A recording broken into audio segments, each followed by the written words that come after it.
క్రీస్తునందు ప్రియమైన దేవుని బిడ్డలారా, పరిశుద్ధులారా, విశ్వాసులారా, దేవుని ఆత్మచేత నింపబడిన దేవుని భక్తులారా, అపోస్తుల కార్యములు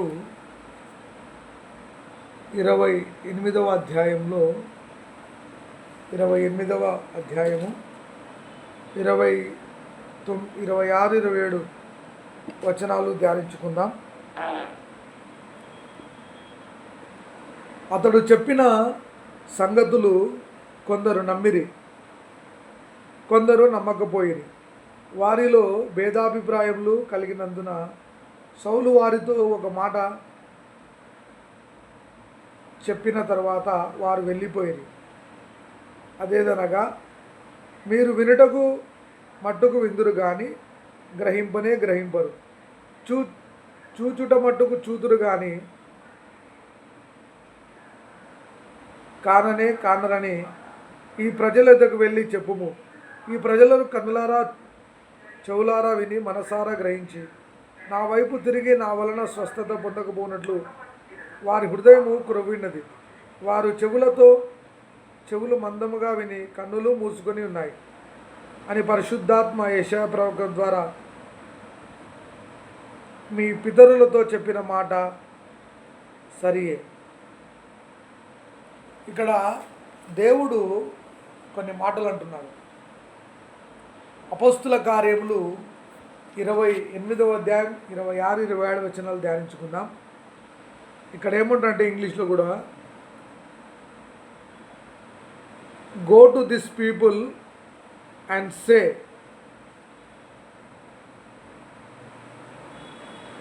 ఈ ప్రజలు ఎట్లా ఉన్నారంటే వాక్యాన్ని వింటూ ఉన్నాం. అనేక ప్రాంతాల్లో, అనేక పట్టణాల్లో టీవీ ద్వారా, ఆదివారం సంఘాల ద్వారా దేవుని మాటలు వింటూ ఉన్నాం. అయితే యెషయా ప్రవక్త ద్వారా దేవుడు చెప్పిన మాట ఏమంటే, వీరు ఎట్లా ఉన్నారు ఈ ప్రజలు అంటే, ఒక విత్తువాని ఉపమానం గురించి దేవుడు మాట్లాడాలని ఈ సాయంకాల సమయంలో దేవుడు మాట్లాడుతున్నాడు. కొన్ని విత్తనాలు తీసుకొని దేవుడు మంచి నేలలో, ముళ్ళ పొదలలో, బండ మీద ఒక 4 రకాలుగా విత్తనాలు వేసినాడు. అయితే కొన్ని ఫలించాయి, కొన్ని ఫలించలేదు. అయితే మంచి నేలలో పడిన విత్తనాలు మాత్రం ఫలించినట్లుగా ఉపమానం చెప్తుంది. ఇక్కడ దేవుని వాక్యం ఏం చెప్తుందంటే, వీరిలో కొందరిలో భేదాభిప్రాయాలు ఉన్నాయి. అంటే ఒకరి మీద ఒకనికి కోపం, జలసి, అసూయ. అయితే ఇక్కడ వాక్యం ఏం చెప్తుందంటే, అయ్యా మీరు దేవుని వాక్యాన్ని వింటారు, విని పాటించకుండా ముళ్ళ పొదలలో ఉన్న జనంతో కలిసిపోతారు. కొంతమంది వింటారు, మధ్యలో దాన్ని మర్చిపోతారు. అది రాతి నేల మీద, ఆ రాతి నేల మీద విత్తనాలు వేస్తే ఎట్లా ఫలిస్తాయి? కొన్ని మన్ను చాలలు లేని విత్తనాలు ఉంటాయి.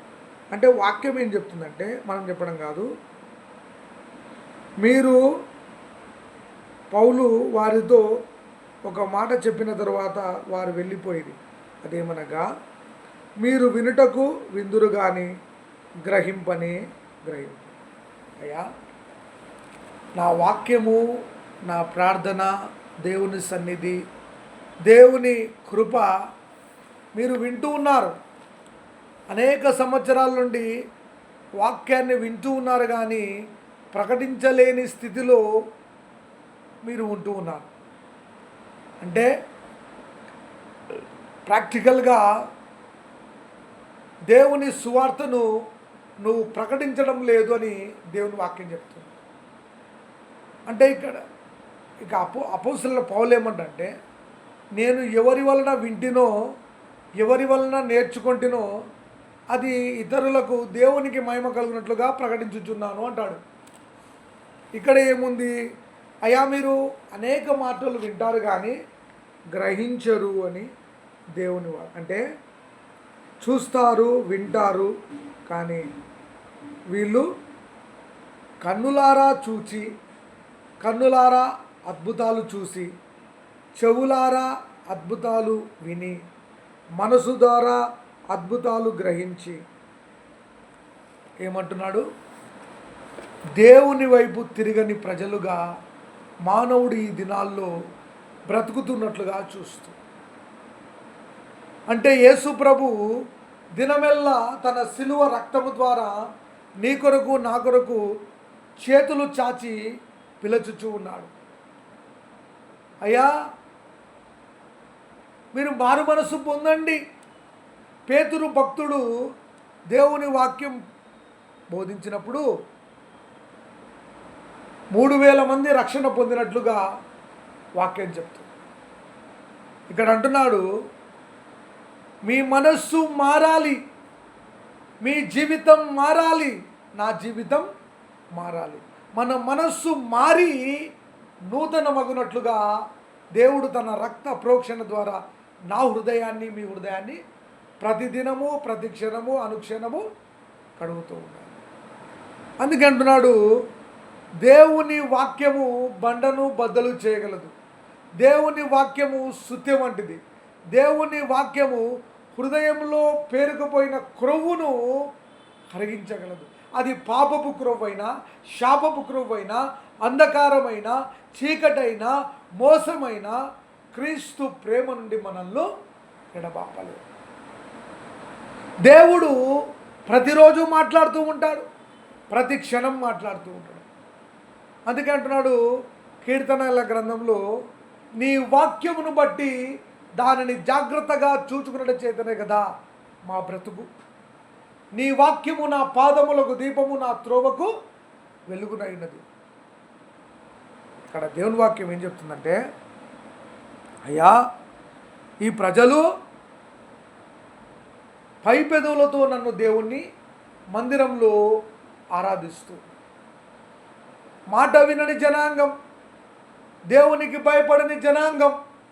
దేవుని మాట అంటే దేవుని మందిరంలో అగ్ని ఉందని, దేవుని మందిరంలో స్వస్థతలు ఉన్నాయని, యేసు ప్రభు నడుస్తూ ఉన్నప్పుడు స్వస్థత, యేసు ప్రభు అనేక అద్భుతాలు చేస్తూ ఉన్నప్పుడు చూచిన ప్రజలు ఆయన సిలువ వేసేటప్పుడు, ఆయనను అప్పగించేటప్పుడు ఆయన ఎవరో నాకు తెలియదని శిష్యులు సహా అబద్ధమాడినట్లుగా వాక్యంలో చూస్తుంది.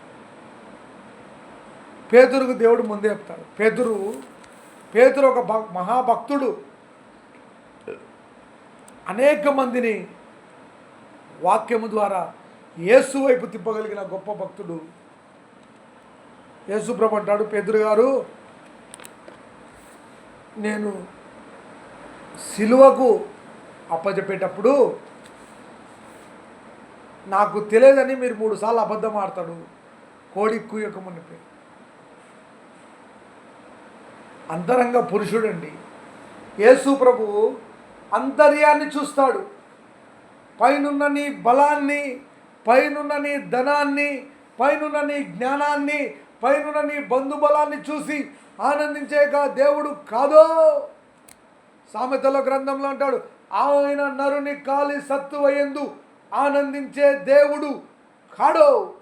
మనుష్యుని అంతరంగంలో దేవుడు ఉన్నాడా లేడా? నీ అంతరంగంలో ధనముందా?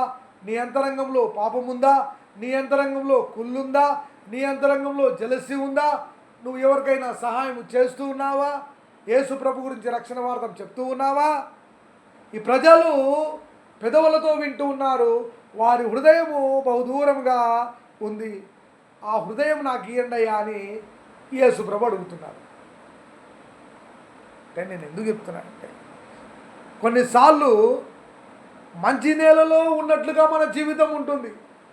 మంచి ఫలాలు ఫలించే వారిగా పైకి భక్తి వలె ఉండి దాని శక్తిని ఆశ్రయించుచున్న ప్రజలుగా ఉంటున్నాను. దేవునితో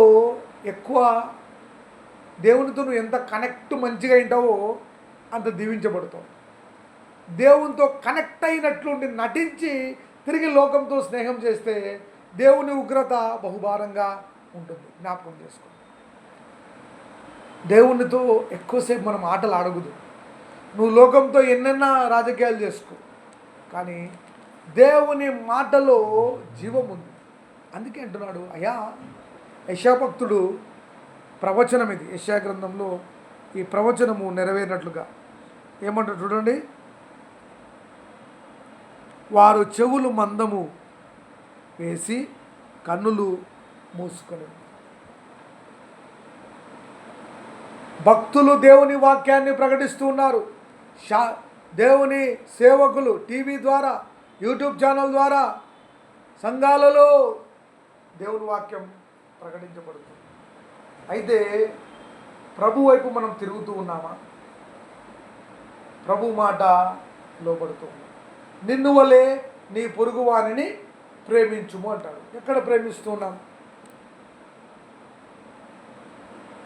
సేవకులారా, దేవుని భక్తులారా, విశ్వాసులారా, యేసు ప్రభు నమ్మిన శిష్యులు అద్భుతాలు చేస్తూ ఉంటే, స్వస్థతలు చేస్తూ ఉంటే యేసు ప్రభు ఏమైనా ఈర్ష్యపడ్డాడా?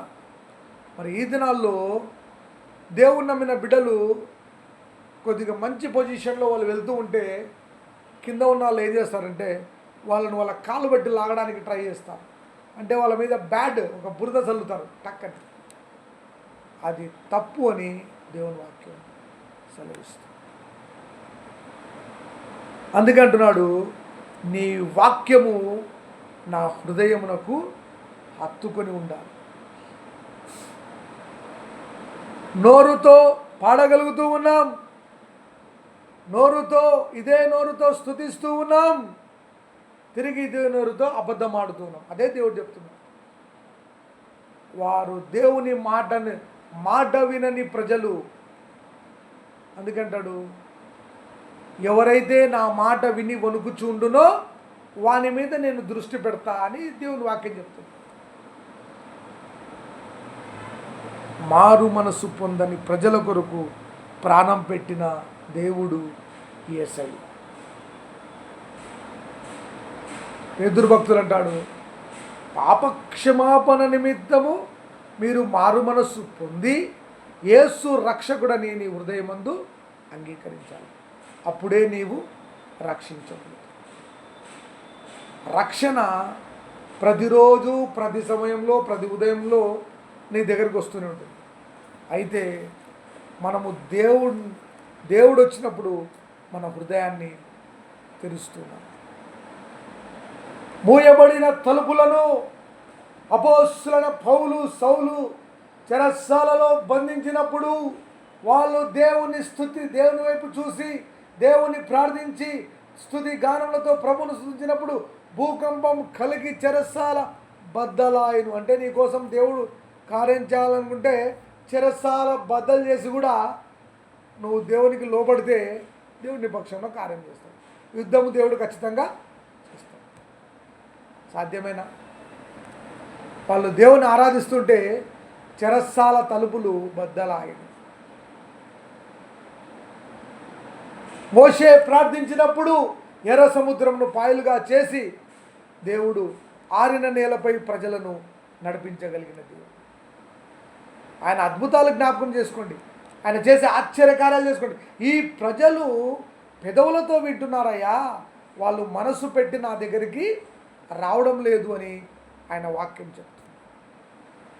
అందుకే ఇక్కడ అంటాడు, మంచి మాట్లాడు అని పరిశుద్ధాత్మ యెషయా ప్రవక్త ద్వారా మీ పితరులతో చెప్పిన మాట ఇది సరియే.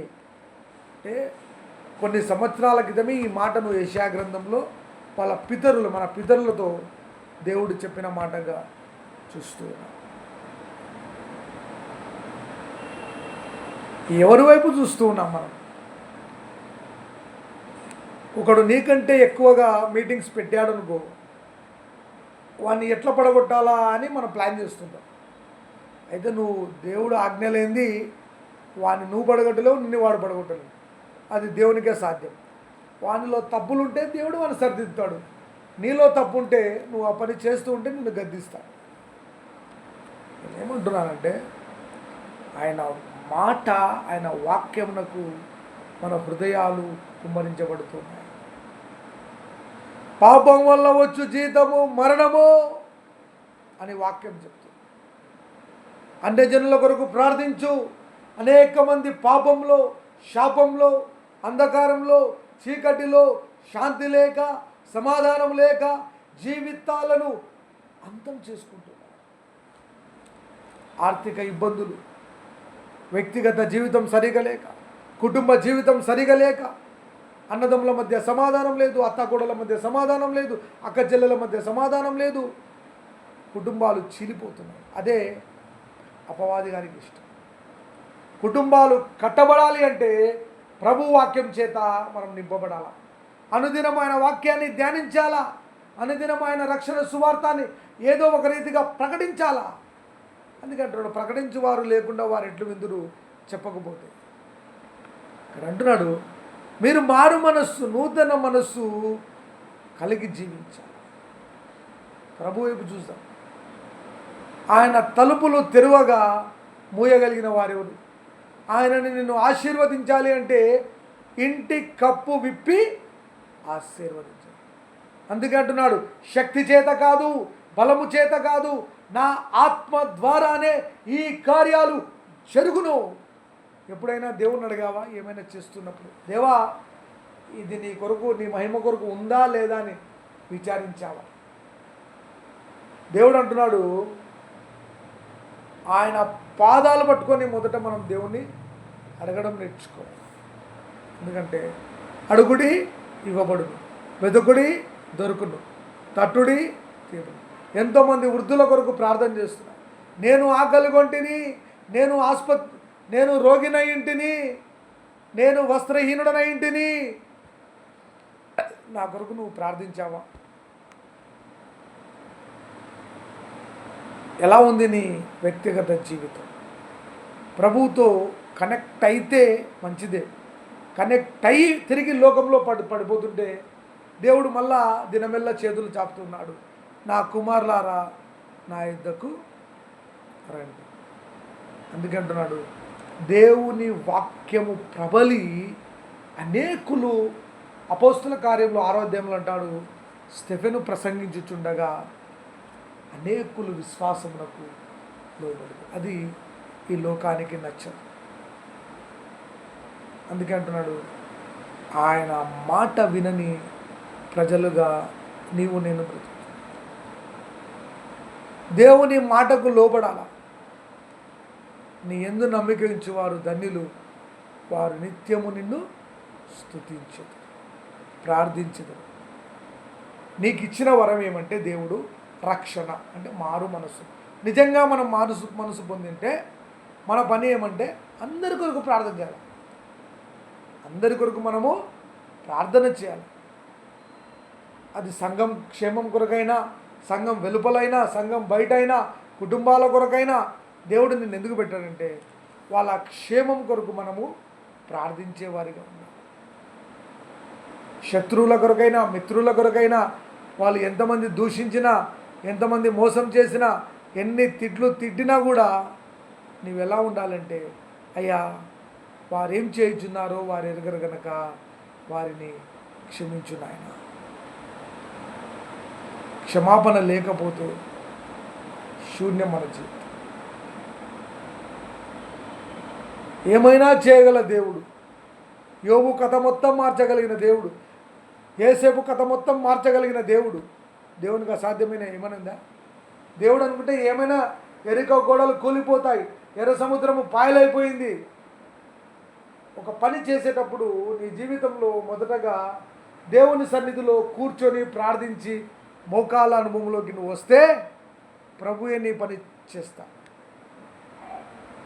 అందుకే అంటున్నాడు ఆయన, దీనులను ఆశీర్వదించి. పెరిగిన మనసు కావాలి, నలిగిన హృదయం కావాలా. మన పాపంలో మనం ఒప్పుకునేలా ఆయన నమ్మదగిన వాడు కనుక మన పాపాలు ఈరోజు క్షమించబడునుగాక. దానియేలు వాళ్ళ పితరుల పాపములు కూడా క్షమించమని ప్రార్థన చేశాను. మరి నువ్వు నేను దేవునితో గడిపే సమయం ఎంత?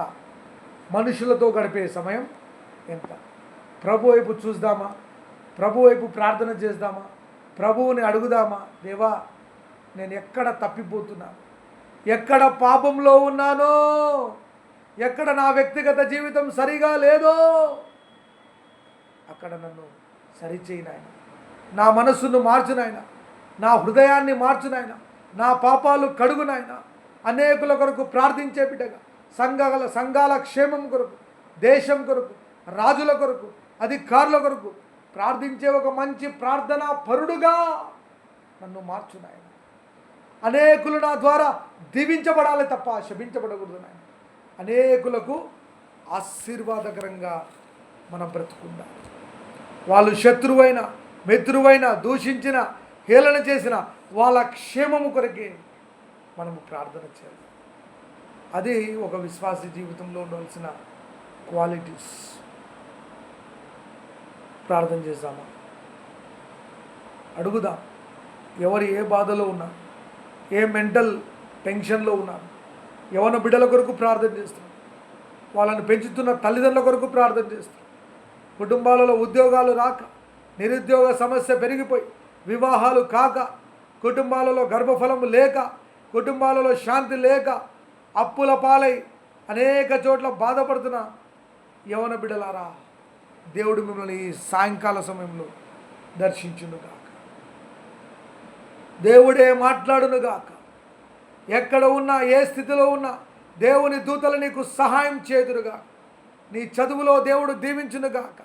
నీ హృదయము క్రొవ్వినది కాకుండా ఆయన రక్తంలో కడగబడి ఆయన చిత్తానుసారంగా నువ్వు చేస్తున్నావా? ఆయన మాట వింటూ ఉన్నావా? ప్రజలారా, ఆయన మాట వింటున్నా. మాట వినని జనాన్ని ఎందుకంటున్నాడు? ఆయన గొప్పది, ఆయన శక్తి కలిగి, స్థిరపరచువాడు, బలపరచువాడు, ఘనపరచువాడు, ఏమైనా చేయగలిగిన దేవుణ్ణి ఆరాధించగలుగుతున్నావు. నీ కుటుంబం కొరకు ప్రార్థించగలుగుతున్నావు. నీ అన్నదమ్ముల కొరకు, నీ స్నేహితుల కొరకు, నీ కుటుంబ సభ్యుల కొరకు, రక్త సంబంధికుల కొరకు, ఎంతమంది ప్రభువా, దేశం కొరకు, రాజుల కొరకు, అధికారుల కొరకు, సంఘాల కొరకు, సంఘాల క్షేమం కొరకు. లోకాన్ని చూడొద్దు, లోకంలో ఏమైనా జరిగింది, అయితే వాళ్ళ క్షేమము, వాళ్ళకు రక్షణ, వాళ్ళ జీవితంలో నువ్వు మాట్లాడు నాయన. మాట్లాడే దేవుడు. మనుషులు మాట ఇచ్చి తప్పిపోతారు కానీ దేవుడు మాట ఇచ్చి వాగ్దానం చేసిన దేవుడు, నమ్మదగిన దేవుడు కనుక ఆ దేవుణ్ణే చూస్తూ మన పాపాలను మనం ఒప్పుకుందాం. దేవా, నేను పాపిని అని మనం గ్రహించాం. ప్రతిరోజు మన పాపాలు ఒప్పుకోవాలి, క్షమించాలి. ఇతరుల క్షేమం కొరకు ప్రార్థించు, ఇతరుల ఆశీర్వాదాల కొరకు ప్రార్థించు, ఇతరుల కోసం ప్రార్థన ప్రార్థన ప్రార్థన ప్రార్థన చేయి. దేవుడు నీ పక్షంన అద్భుతాలు చేస్తాడు. అందరూ యుద్ధం చేస్తుంటే దావీదు మహారాజు పాపాలు చేయడానికి మనసు ప్రేమ, ఒంటరితనం,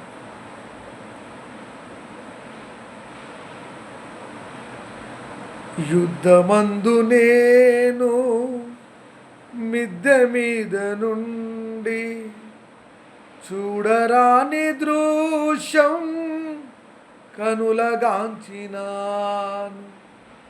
అద్దు మీరినాను, బుద్ధి వీడినాను, లేదు నాలో జీవం, ఎరుగనైతి మార్గం, ఒక్క మాట చాలు.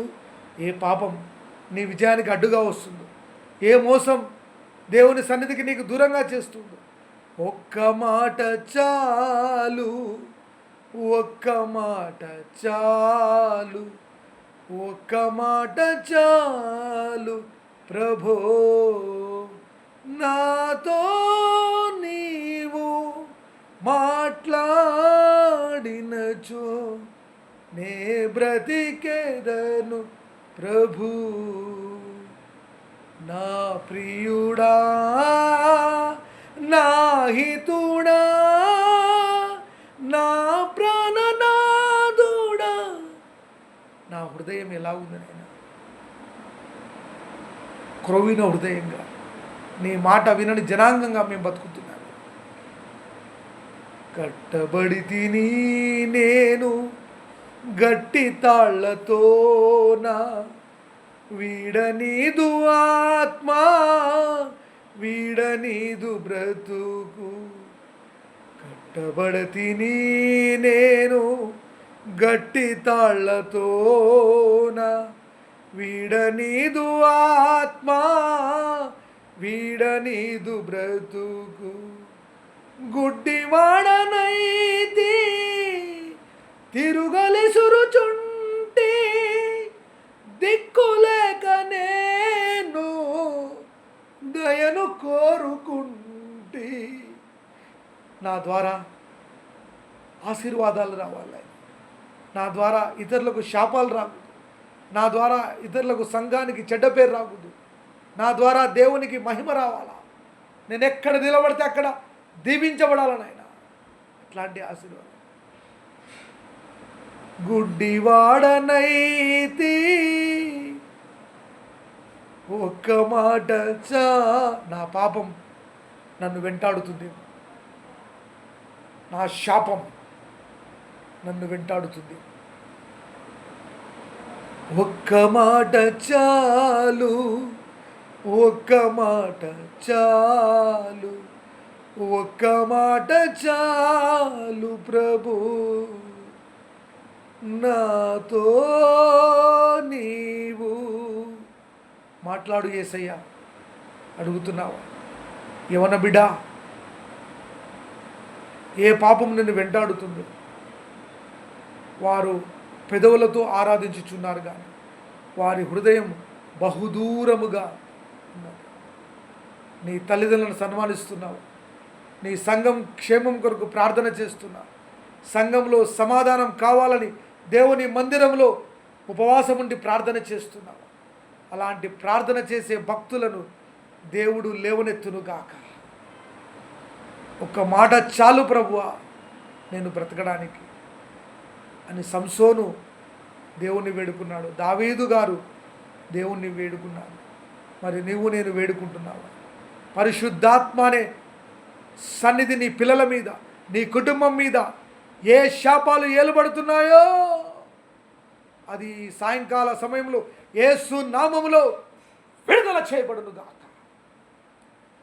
ఇతరుల కొరకు ప్రార్థించే బలమైన ప్రార్థనాపరుడుగా, విశ్వాస వీరుడుగా యాకోబు దేవుడు, అబ్రహాము దేవుడు నీ పాపాలు చూడడం లేదనుకుంటున్నావా? నువ్వు చేసే అక్రమాలు, నువ్వు చేసే మోసాలు, నువ్వు చేసే పాపాలు దేవుడు, యాకోబు దేవుడు గ్రహించడం లేదనుకుంటున్నావు. సంసోన్ అంతటోడే, దేవా ఒక్కసారి నాకు సహాయం చేస్తాను, ఒకే ఒక్కసారి నీ బలమైన ఆయన అని అడిగాడు. ఈరోజు నువ్వు ఏ పాపం ముందో ఓడిపోతున్నావు? అబద్ధమనే పాపమా, మోసమనే పాపమా, చీకటనే శాపమా? ఎవరి కోసం బ్రతుకుతున్నావు? క్రీస్తుకు నీ కొరకు రక్తము కార్చి సిలువ మరణ పునరుద్ధారపు శక్తితో నింపుతూ ఉంటే నీ కుటుంబం కొరకు ప్రార్థించే భక్తుడిగా ఉంటున్నావా? నీ బిడ్డల పరిస్థితి, నీ కుటుంబంలో ఏముంది పరిస్థితి ఆలోచించావా? అవన్నీ మర్చిపోయి లోకాన్ని ఉద్ధరించడానికి వెళ్తున్నావా? లోకంలో శాపం, పాపం, మోసం ఉంది. మరి దేవుణ్ణి విడిచిపెడితే అవే నీకు నాకు అంటుకుంటాయి. దావీదు కుమారుడా నన్ను దాటిపోవద్దు, దావీదు కుమారుడా నా కుటుంబాన్ని చూడు, నా పరిస్థితులు చూడు నాయన, నేను ఎక్కడ నీకు వ్యతిరేకంగా పాపం చేస్తున్నానో ఆ పాపం నుండి నన్ను బయటికి తీసుకున్నాను ఆయన. పాపానికి పాపం, ఒక తప్పుకి ఇంకొక తప్పు, ఒక తప్పుకి ఇంకొక తప్పు, ద్వేషం, క్రూరం, మోసం, అబద్ధం, ఇవన్నీ ఎందుకు? క్షణికమైన జీవితం కోసం ప్రయాస ఎందుకు? దేవుడు నీకు ఆహారం ఇస్తున్నాడు, 3 పూటల భోజనం ఇస్తూ ఉన్నాడు, కష్టపడి పని చేసుకుంటున్నావు. నీ మొదటి ప్రేమ ఎక్కడ బిడ్డా? నువ్వు మొదట ఎందుకోసం వచ్చావు నా సన్నిధికి? అది మర్చిపోయి ఈ లోక విషయంలో నువ్వు బిజీగా ఉన్నావేమో. ఈరోజు దేవుడు నీతోనే మాట్లాడుతూ ఉన్నాడు. నీ హృదయంలో దేవుని వాక్యం ఉందా? నీవు దేవుని సన్నిధికి వచ్చి దేవునితోనే పరాచకాలు చేస్తూ ఉంటే జాగ్రత్త, ప్రమాదంలో నీ జీవితం ఉన్నట్లు వాక్యం చెప్తుంది. దావీదు ప్రమాదంలో ఉన్నప్పుడు దేవుడు మాట్లాడాడు. ప్రవక్త ద్వారా దేవుడు హెచ్చరించాడు, అయ్యా నువ్వు చేసింది తప్పు, తప్పు, నీ ఆలోచన తప్పు. శాంసన్తో దేవుడు మాట్లాడిండొచ్చు, నీ ఆలోచన తప్పు శాంసన్. మరి వాళ్ళు దేవుని మాట వినకుండా పోతే మళ్ళీ పశ్చాత్తాపం, రిపెంటెన్స్, వాళ్ళు దేవుని దగ్గరికి వచ్చారు. అయితే ఇలా వాళ్ళు తప్పులు వీళ్ళు తప్పులు చేశారు కాదనమాట. మన జీవితంలో యేసయ్య కార్యాలు మన కుటుంబంలో జరుగుతూ ఉన్నాయి. ఇతరులకు ఆశీర్వాదకరంగా ఉండమన్నాడు. ఇతరులు అందరి కోసం ప్రార్థన చేయి. అందరూ దేవుని బిడ్డలే. అది సంఘంలోనైనా, సమాజంలో, ప్రైవేట్గా అయినా, అన్యులైనా, దేవుని నమ్మని వాళ్ళైనా అందరూ కూడా దేవుని బిడ్డలే. ఆయనే సృజించను అని వాక్యం. కాబట్టి ఏ పాపము, ఏ శాపము ఏళ్ళ తరబడి నుండి దేవునికి అడ్డుగా నీకు దేవుని నీ ఎదుగుదలకు అడ్డు వస్తున్న పాపాలను విడిచిపెట్టు. దేవుడు నిన్ను తీసుకొచ్చింది నీవు న్యాయం తీర్చమని కాదు, ఆయన న్యాయం తీర్చడానికి మనం సమయం కాదు. ఆయన సువార్తను ప్రకటించడానికి దేవుడు నిన్ను రక్షించుకున్నాడు. కానీ ఆయన సువార్త పేరు చెప్పుకొని ఆయన నామానికి అవమానం వస్తుందేమో, అపకీర్తి వస్తుందేమో. పలానప్పుడు ఇలా బ్రతికాడు, ఇప్పుడు ఎందుకో ఇలా అయిపోయాడు అనే సాక్ష్యం కంటే పలానప్పుడు అలాంటి జీవితాన్ని దేవుడు మార్చి ఉన్నతమైన శిఖరాలకు దేవుడు ఆ సహోదరుని దీవించాడు అనే సాక్ష్యం సంపాదించుకో. ప్రేమగల తండ్రి, ఈ సాయంకాల సమయంలో ఈ చక్కటి మర్మాలు మీరు నాకు బోధించారు.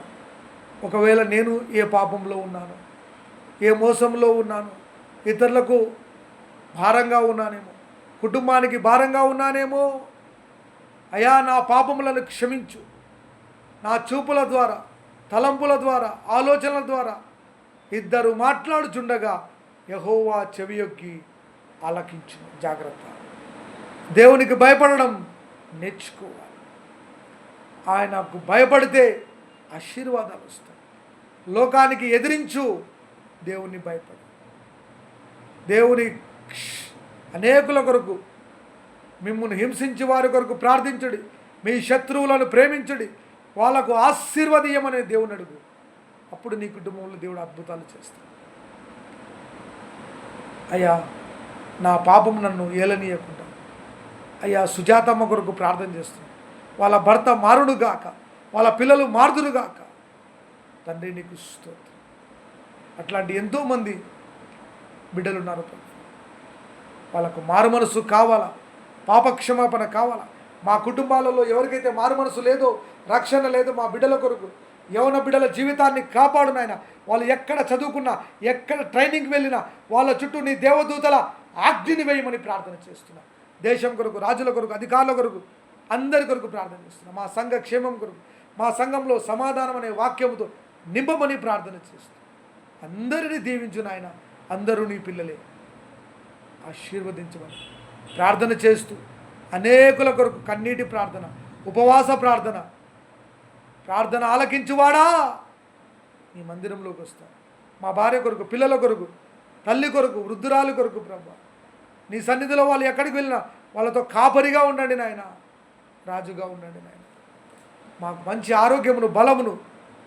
అయ్యా ఎంతోమంది హాస్పిటల్లో దిక్కులేని పరిస్థితుల్లో, అప్పుల బాధలో ఉన్నారు. అలాంటి బిడ్డలను విడుదల విడుదల విడుదల విడుదల అనుగ్రహించి, మా వ్యక్తిగతంగా ఉన్న ప్రతి బలహీనతలు, పాపాలు, మాకున్న ఆర్థిక సమస్యలు కూడా విడుదల అనుగ్రహించి మహిమ పొందుమని యేసు నామములో అడుగుతున్నాం తండ్రి. ఆమేన్. ప్రియమైన దేవుని బిడ్డలారా, జీసస్ హోలీ ఫైర్ మినిస్ట్రీస్ కొరకు ప్రార్థించండి. దేవుడు యూట్యూబ్ ఛానల్ ద్వారా కొన్ని మంచి మంచి వాక్యాలు ధ్యానించమని పరిశుద్ధాత్మ ప్రేరేపణ. ఈ మినిస్ట్రీ మా కుటుంబం కొరకు, మా పిల్లల కొరకు ప్రార్థించండి. మా మినిస్ట్రీ అభివృద్ధి కొరకు ప్రార్థించండి. మా ఫోన్ నంబర్ 7659091876 7659091876. దేవుడు మీ కుటుంబాలను దీవించునుగాక. అనుదినము మీ వ్యక్తిగత సమస్యల కొరకు ప్రభుతో వ్యక్తిగతంగా ప్రార్థించగలము. హోలీ ఫైర్ మినిస్ట్రీస్ యొక్క ఉద్దేశాలు దేవుడు సఫలపరచునుగాక. ఆయనే మహిమ పొందునుగాక. ఆమేన్. Praise the lord.